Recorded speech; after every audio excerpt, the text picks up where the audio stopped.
2023년 4월 27일 법무법인 한중 국제법무팀입니다. 오늘 이제 결혼이민 비자라고 해서 대한민국 국민과 외국인이 결혼을 했을 때 이제 대한민국 체류를 위해서 대한민국 사증을 신청을 하는데, 그때 F6라고 하는 결혼이민 사증을 신청을 합니다.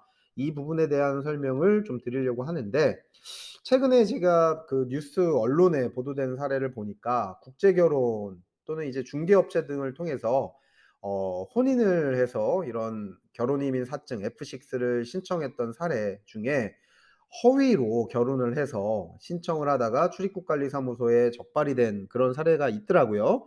그런 뉴스 기사를 접해 봤는데, 당연히 이제 허위로 허위 사실을 기재를 하거나 신청을 하면 당연히 안 되겠죠. 그래서 교제 경위서 같은 것들을 제출하게 되는데, 보통 이렇게 결혼 비자 신청할 때 작성되는 서류 자체는 절대로 이제 가짜로 제출하거나 진술을 잘못하거나 허위로 작성하는 그런 행위는 큰일 납니다. 그래서 외국인 초청하거나 뭐 알선하는 행위도 출입국관리법, 뭐 허위 초청 등의 금지, 뭐 벌칙 그런 규정 등에 따라서 처벌받을 수 있기 때문에 반드시 이제 이런 허위 사실이 당연히 진행이 되면 당연히 안 되겠지만, 뭐 보통 이런 오해를, 불필요한 오해를 이제 피하고자 하시는 분들은 꼭 이제 법률 상담을 받아보시고 전문가랑 상담을 해서 진행을 하시는 게 좀 더 안전하고 확실하지 않을까. 그리고 출입국 사무소에서는 여러 가지 이제 적발된 사례들을 통해서 경각심을 가지고 이 서류들을 까다롭게 검토를 한다라는 거, 그런 부분들을 유의하시기 바랍니다.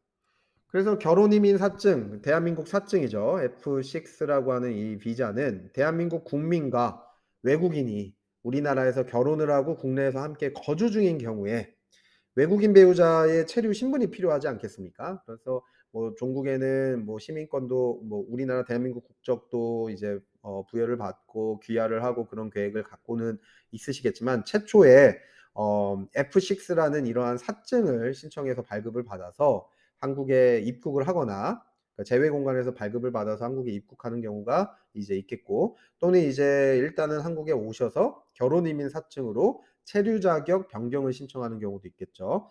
그래서 결혼 이민 이 F6 비자를 받게 되는 경우는 취업 활동에 제한은 없습니다. 그러니까 하고자 하는 일들을 다 이제 이 F6라는 체류 비자를 가지고 진행을 할 수 있고, F6 자격 유지나 이제 2년 이상 국내 거주할 때는 영주권 F5라고 하는 그런 체류 자격으로 변경 신청하는 그런 자격이 주어지기도 합니다. 이 결혼임 인사증, 대한민국 사증이죠. F6 신청 대상은 당연히 이제 대한민국 국민의 배우자 같은 경우 이제 정상적이고요. 그렇지 않은 경우 이제 법률 상담을 받아야 되는 이제 두 번째, 세 번째 카테고리가 있는데, 혼인 관계, 대한민국 국민과의 혼인 관계에서 출생한 자녀를 양육하고 있는 그러한 이제 부모, 부 또는 모, 그런 경우가 있겠고, 대한민국 국민인 배우자가 뭐 사망을 했거나 실종을 해서 정상적인 혼인 관계를 유지할 수 있는 사람. 그러니까 두 번째 카테고리나 세 번째 카테고리 같은 경우는 첫 번째 그냥 일반적인 대한민국 국민의 배우자보다는 여러 가지 증빙 자료들이 필요할 겁니다. 그래서 꼭 법률 상담을 받아서 뭐 실종이 됐든 사망을 하셔서 그러한 어떤 증빙 자료를 어떻게 구성을 해서 제출을 해야 되는지, 또는 이제 뭐 혼인 관계를 정확하게 나타낼 수 없는 그런 뭐 좀 불미스러운 일들도 있겠고, 뭐 불가피한 일들이 있겠죠. 그래서 출생한 자녀를 양육하고 있는 것들을 증빙할 수 있는 그런 이제 어 부 아버지나 어머니 같은 경우는 이제 똑같이 결혼 이민 사증 F6를 신청할 수 있는 대상이 됩니다. 이런 부분들은 좀 자세하게 뭐 설명을 들으시면 좋을 것 같으니까 상담을 꼭 요청을 하여 주시기 바랍니다. 뭐 어쨌든 이제 F6 결혼 비자 신청은 결국 혼인 관계를 보여주는 겁니다. 혼인 관계의 진정성을 보여주는 게 핵심이라고 보시면 될 것 같고요. 허위 초청이나 위장 결혼 사례가 종종 있어서 그 실태 조사를 많이 합니다. 예, 출입국 사무소 심사 때도 하고, 이제 뭐 그 승인이 되고 나서도 이제 실태 조사를 하는 경우도 있다고 하더라고요. 그래서 간혹 또 중혼이라고 해서 결혼을 두 번 하는 경우들, 뭐 외국에서 결혼을 했는데 한국에서 또다시 결혼을 하면 당연히 중혼이 되겠죠. 결혼이 무효가 됩니다. 그러한 경우들에 대한 확인을 거치는 경우들도 있습니다. 그리고 한국인 배우자인 초청인이 외국인 배우자를 초청했는데 또 뭐 이제 이혼을 하고 다른 또 외국인 배우자를 초청하는 그런 경우들. 그런 경우는 이제 5년 이내에 다른 배우자를 초청하는 거는 제한이 있습니다. 그러니까 빈번하게 하는 경우 악용될 사례가 있기 때문에 이러한 제한이 있는 것 같고요.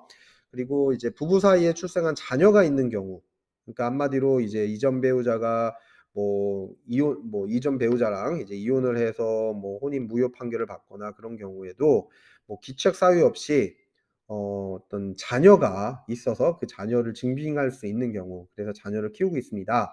대한민국 배우 국민하고 이제 결혼을 했거나 결혼을 하지 못했어도 어쨌든 그 DNA 테스트라든가 뭐 친자 확인을 통해서 자녀를 키우고 있다라는 증빙을 하게 되는 경우에, 그런 경우는 예외적으로 이렇게 결혼 이민 사증 신청 조건이 된다라는 거, 그런 부분들을 확인하실 수 있고요. 그리고 결혼 당사자 간에 이제 진정한 혼인 관계 입증하는 게 또 중요하지만 충분한 재정적 요건을 갖추고 있는지, 그런 부분들도 중요한 요건이 됩니다. 그 요건 기준은 이제 보통 2인 가족, 2인 가구 기준으로 최소 2천만 원 이상, 3인 가구 기준으로 최소 2,600만 원 이상, 이런 식으로 초청자인 한국인이 일정 기준의 소득 요건을 충족해야 됩니다. 그래서 일정 소득이 없으면 뭐 은행잔고라든가 보유 부동산이라든가 아니면 연대보증 같은 것들로 이제 이러한 내용들, 재정 요건을 갖추고 있는지를 보여줘야 됩니다. 그래서 2023년 또 4월 13일부터는 국적에 관계없이 건강진단서랑 범죄 경력 증명서도 제출을 해야 되는 등 이제 굉장히 까다롭습니다. 결혼 이민 사증이 뭐 단순하게 진행하는 게 아니기 때문에 이러한 어떤 재정 요건, 그러니까 왜냐면 불러들였는데 먹고 살 게 없다, 뭐 굶주리고 뭐 국가의 어떤 도움을 받아야 되는 그런 상황이다, 그런 부분들에 대해서는 이제 뭐 정부에서도 준비를 해야 되기 때문에 뭐 신청하는 요건에 이런 내용들을 포함을 한 것으로 보입니다. 여기 화면에 나오는 이제 서술형 문장은 그냥 읽어 드릴게요. 일단 여권이나 주민등록등본 같은 증명자료, 국민과 이제 외국인 배우자와 정상적인 혼인 관계를 증명할 수 있도록 각종 사진 자료, 교제 경위를 설명한 자료 등을 제출할 수 있습니다. 뭐 보통 이제 국제법무팀에서 이러한 결혼 이민 사증 준비를 하는 경우, 대리인 자격으로 준비를 하는 경우에는 이렇게 이제 정상적인 혼인 관계 증명하기에 이제 의심이 없도록 결국 이제 진실된 혼인 관계를 보여줄 수 있는 자료를 좀 사진 자료, 교제 경위서를 제출하는 등 이제 이런 자료들이 꼭 필요하다고 저희는 이제 필수적인 자료로 준비를 하고 있습니다. 특히 이제 중국, 베트남, 우즈베키스탄, 태국, 필리핀, 캄보디아, 몽골 등의 이제 국적을 가진 외국인 배우자 초청하는 경우는 굉장히 많은가 봐요. 이제 그런 외국인 배우자 초청하는 경우가 많고, 알선하는 결혼을 이제 중재하는 그런 소개소가 많은지 결혼 국제 결혼에 관한 안내 프로그램도 이수를 하고 프로그램 이수 번호도 기재를 하는 등 이제 사증 발급 신청에 조금 더 까다로운 지금 상황이라고 보시면 될 것 같습니다. 뭐 워낙에 이제 좀 불필요하게 악용됐던 사례들이 많기 때문에 이런 규정들을, 안내 프로그램 같은 것들을 이수하게끔 이런 조건들을 다는 거 아닌가 싶습니다.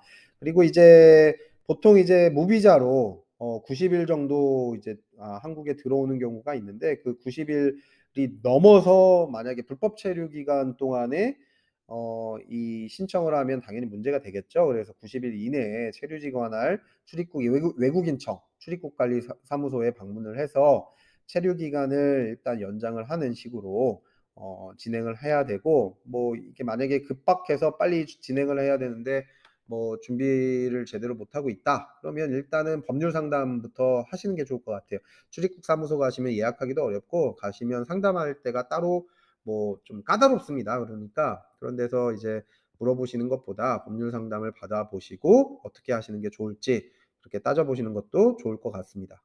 일단 이렇게 사증을 신청하는 거는 여러 가지 이제 구비하셔야 될 서류들이 필요합니다. 뭐 통합 신청서라고 하는 신청서 양식이 있는데 그 양식을 뭐 제출을 해야 되고요. 뭐 작업하는데 이제 직접 하시기가 어려운 경우들이 있어 보여요. 그리고 외국인의 어떤 직업이라든가 연간 소득 금액, 그런 신고서, 출입국 양식이 있습니다. 그런 내용들, 그런 소득금액 증명서 같은 이제 직업이나 소득이 있는 대상자에 대한 재정에 대해서 알려줄 수 있는 서류가 필요하고요.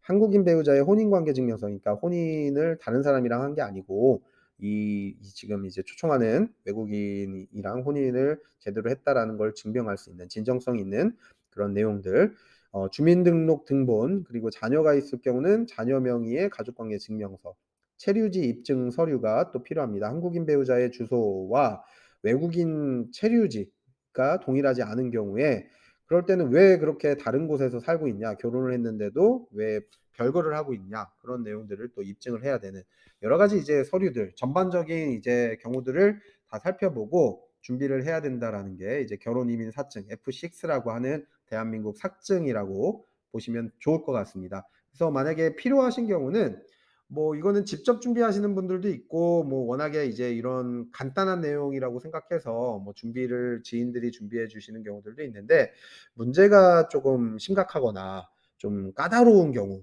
또는 이제 일단은 뭐 전체적인 윤곽을 먼저 이제 파악을 해야 되겠다라고 생각이 되는 분들은 법률 상담을 통해서 해결을 하시는 게 저는 해결책이라고 생각이 됩니다. 그래서 국제법무팀 인포메이션은 화면에 나와 있는 그런 내용이니까 카카오톡 IBTX 쪽으로 이제 연결을 해서 상담을 하시거나, 뭐 영어로 상담을 하시기를 원하시거나 아니면 자국어로 상담을 하시는 경우는 특별하게 이제 요청을 해주시면 저희가 준비를 하는 경우가 있습니다. 그래서 그런 부분들을 좀 도움을 받으시면 좋을 것 같습니다. 이상으로 결혼이민사증 대한민국 사증 F6에 대해서 설명을 하였습니다. 이상입니다.